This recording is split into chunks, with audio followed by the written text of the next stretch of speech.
Sveiki, čia Čezarės ateljė. Taigi šį kartą bus video už 2 mėnesius, nes kovo mėnesį perskaičiau tik 2 knygas. Tiesiog blogai jaučiausi, nenorėjau skaityti.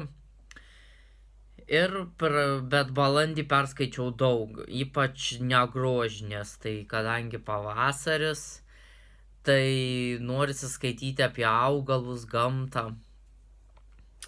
Tai pradėsiu nuo kovo mėnesio. Tai būtent pirmoji knyga kovo mėnesio perskaityta Būk mano Agnės Bausienės.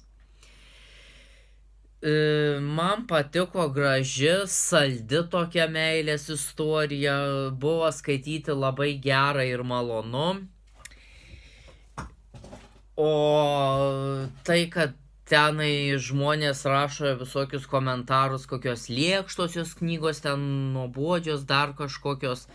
Man taip nėra, man labai patinka šita rašytoja, nes jos knygos mane atpalaiduoja.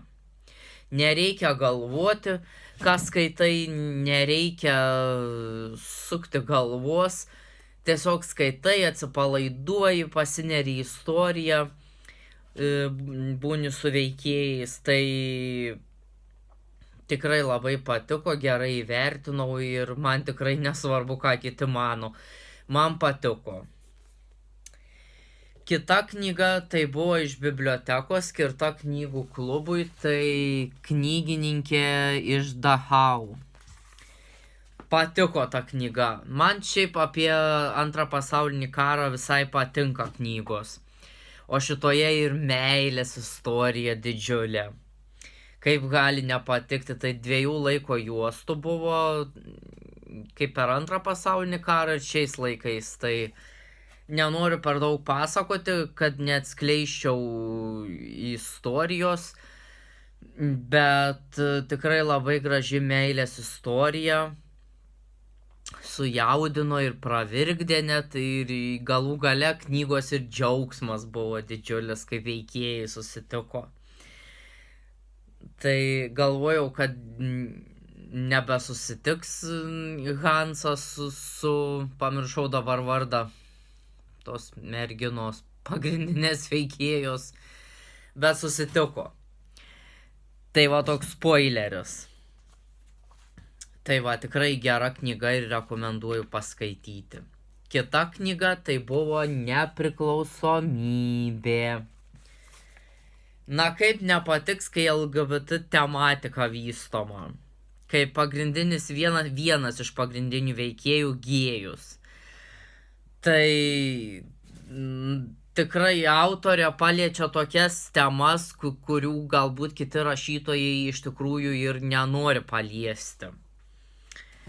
O man čia tikrai viskas patiko. Aišku, šiek tiek skaitėsi gal lėtokai, man nežinau, gal šiek tiek sudėtinga buvo skaityti, bet būtent pagrindinio veikėjo tėvas senas, jau demencija sergantis, tai man priminė mano prosenelį, priminė irgi, ką jisai darydavo, tai taip susitapatinau su tuo Adomu. Tikrai gera knyga. Na, kita knyga taip pat Agnės Bausienės Suplanuota santuoka. Tai veiksmas vyksta Lietuvoje apie turtuolius. Tai būtent apie turtuolius, verslininkus, jinai ištekinama per prievartą už Tomo. Na, bet aišku, kaip ir visose meilės istorijose, taigi viskas, jie įsimyli, viskas gerai būna. Taip pat sakau, buvo žmonių, kurie rašė gerus komentarus šitai knygai, buvo, kurie rašė negražius, bet kaip aš sakau, pats perskaityk, įsitikink ir pasidaryk savo nuomonę.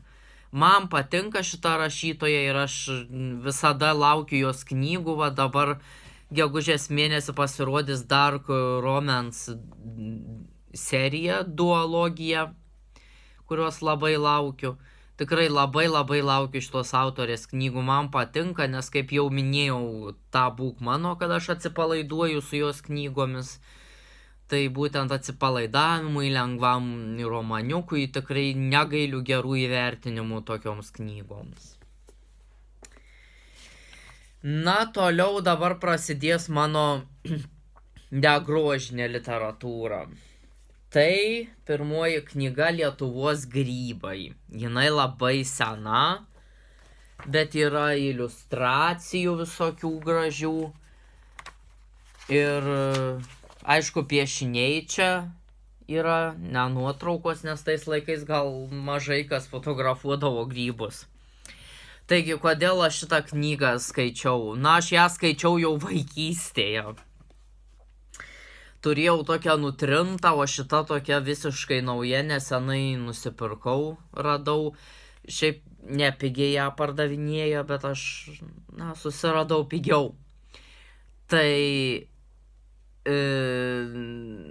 informacija gali būti kiek pasenusi, bet pagrindas vis tiek išlieka toks pat, kaip pažinti tuos grybus, apie juos pradžioje šiek tiek apie jų ten sandarą, dauginimas ir taip toliau.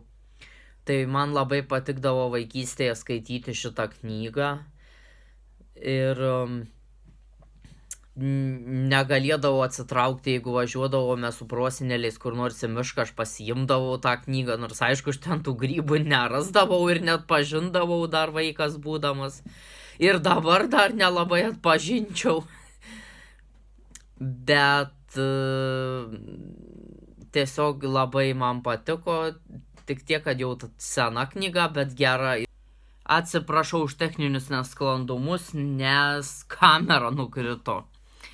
Tai va, tiek apie tą grybų knygą. Toliau kitą knygą buvau pasiėmęs iš bibliotekos. Bet po to nusipirkau savo, nes labai patiko. Tai kaktuso enciklopedija.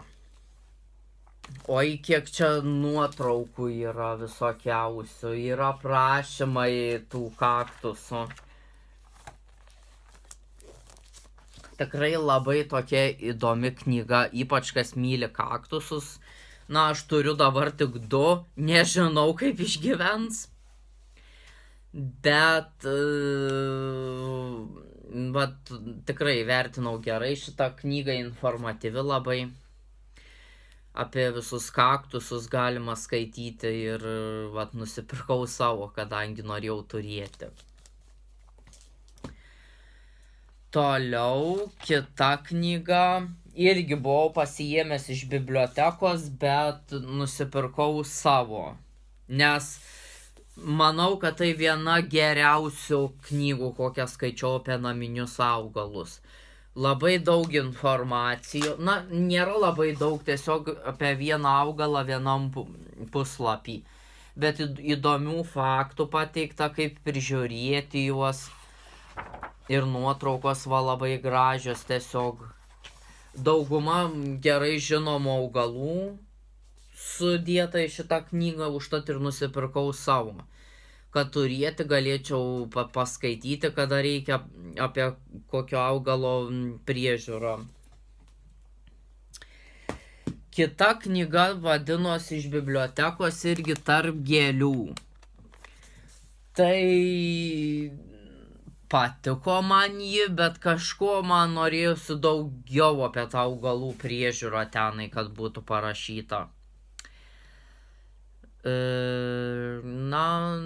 O daugiau, ką galiu pasakyti, irgi gausiai iliustruota, graži knyga, bet nežinau, ar pirkčiau dar, pagalvočiau. Na, prieš paskutinė dabar knyga. Tai irgi man šita kambarinės gėlės.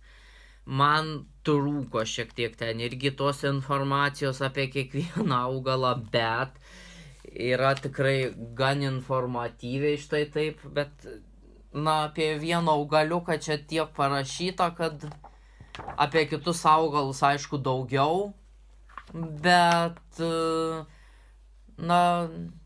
įvertinau 4 žvaigždutėm iš 5, visai nieko man šita knyga. Na ir paskutinę knygą, tai šiandien perskaičiau jau, kaip pasakyti, balandžio 30. Kaip ją sunku buvo gauti. Šita burtų knyga yra 2 dalys. Viena sidabrinė, ją dar galima lengviau rasti, aš ją jau senai turėjau. Radau knygyne, bet šita pirma dalis, tai kažkokia neįsivaizduoju, kas per retumas, kas per nebuvimą šitos knygos, tai Vinted radau visai pigiai. Nes kitur pardavinėja nemažai, kadangi žmonės žino, kai jinai reta. Tai labai džiaugiuosi, kad ją turiu. Bet jinai labiau skirta, kaip mes sakom, baby witches. Tokiom pradedančiom raganom. Nes informacijos čia, aišku, puslapiai labai spalvingi. Labai daug nuotraukų, iliustracijų, piešinių, tikrai labai gražiai apipavidalinta knyga.